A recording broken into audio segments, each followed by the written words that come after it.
on Luray Avenue. That's where we have, we need a lot of volunteers there. Karen Rosendale is our manager. She's in the back there, and you can go over there, call there any day. We're running phone banks. We're doing canvassing out of there. So if you want to be a volunteer, if you remember when George Bush came to Johnstown in 2004, and the War Memorial was filled, and 1,000 people volunteered after that and went to work for him, and we carried Cambria County, if you remember that. It was a huge victory for the Republican Party, and it shows we can do it if we want to do it. Okay. One thing about I didn't mention this. There's only one congressional district out of 435 that went for John Kerry in 2004 and went for John McCain in 2008, and it was the 12th district of Pennsylvania. The only district in the country that made that switch. So as the chairman said, we've got a great opportunity here. It's going to take all of you getting out and working, signing up, doing what we have to do to turn out to vote for Tim. Okay. Bill Ragley from Jackson Township. My question is, as has been reported, the Obama administration did very well with the under 30 crowd and also minorities. How do we build on that or get into that and make that profitable for us? The question was, Obama did very well, especially with the younger generation, under 30 years old, and what are we going to do? Well, I can tell you a couple of things. We have engaged with young Republican groups all over the district in all 9 counties. We've tapped into the colleges, and we're also using social media, Facebook and Twitter. We've got almost 9,000, I hate to say this, but followers, that's what they call it, on Twitter.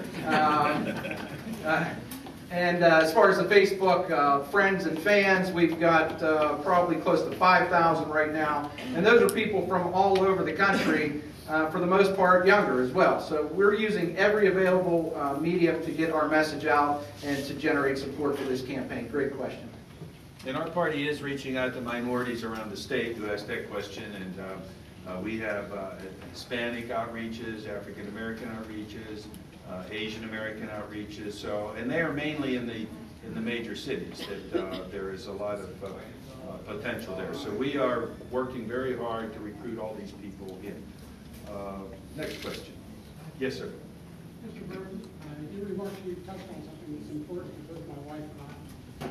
And I say right up front that my wife is a National Rifle Association life member and I'm an endowment member, so it's not that we're biased on this at all. I believe very strongly in the right to keep and bear arms in the Second Amendment. And I would like to hear your opinion on the Second Amendment, if you really believe that that is an individual right, and if you're elected, as I hope you will be, that you'll work to support that right and make sure that that right remains available to the citizens of the district and all of them. The question is basically, what's my view on the Second Amendment? First, let me tell you, I grew up around guns. My father actually had me get a 5-gallon bucket and go around to the street corners and pick up wheel weights so we could melt them down and cast our own bullets in the basement of my half-double house in Warnerstown. So if lead's bad for you, I'm not sure how I'm still around. It wasn't very well ventilated down there in the basement either. But yeah, I grew up around guns. I think the Second Amendment is very important. I believe it is more than just for hunting and shooting, and I believe it goes even beyond just personal protection. I think it is an absolutely right. It is an absolute right of the American people, and it is the the ultimate check and balance on the federal government. So it's an important right of all Americans, and it's critical.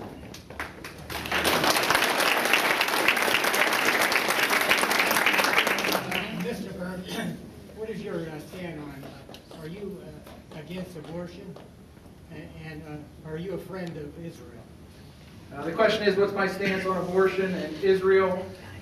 First of all, on abortion, if anybody has seen my commercial, I am, without a question, pro-life. I believe life begins in conception.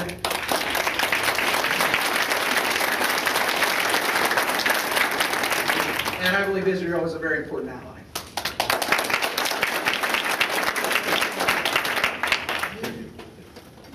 My name is Gary Samo, and my question to you is, now you want to tap into this natural gas, right?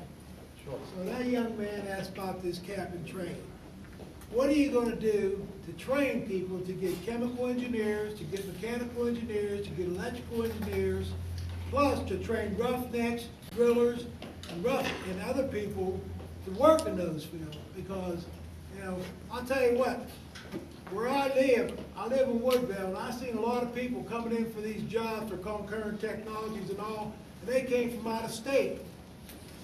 What are you going to do to try to encourage young people to get involved in the state, so we ain't attracting people from out of state to come here? Yeah, well, so the question is, you know, we've got opportunities here in energy, natural gas, but we don't have a skilled workforce yet. Well, I mean, it's a good point. Well, that's a very good point. You know, the first component of that is to make sure that we have an environment where we are encouraging these companies to come in and tap into these resources. I mean, that to me is the first step. Now, as that grows, and as young people can see that that is a real career path, then I think we will get more and more folks not only being trained, but you know, there will be more organizations that will be offering training courses for these folks. Right now, if we train you know, hundreds or thousands of people to do these jobs, we don't have these jobs yet. What we need to do is create an environment so that we can encourage the utilization, the exploration, the extraction of these resources, and those will come. We will get more people that will see that they can have a real career here and a real future. And when that happens, we'll see the training happen, I can assure you. As you saw, the unemployment went up in the 12th district last month. And Tim's very modest about what he was able to do. He started his business in his basement and ended up creating 400 jobs. And I think that's the type of guy we need to not only represent us, but help us do what this gentleman asked about, bring new jobs. We'll take another question, and then Tim has to move on to another. You've asked one already. Yes, Carol. Do you think that the health care bill will raise our taxes? Would you have voted for health care? The question is, do I think the health care bill will raise our taxes, and would I have voted for the health care bill? First of all, I don't think the health care bill would raise our taxes. I know the health care bill will raise our taxes. There's no question.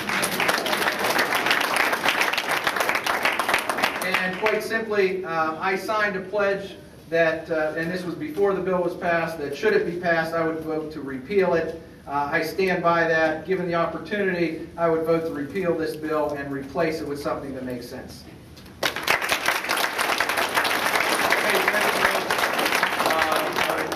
We're going to show that commercial here. We're getting it fired up. Tim will be here and Bill for a few minutes after if you want to come up and talk to them and ask them some more questions.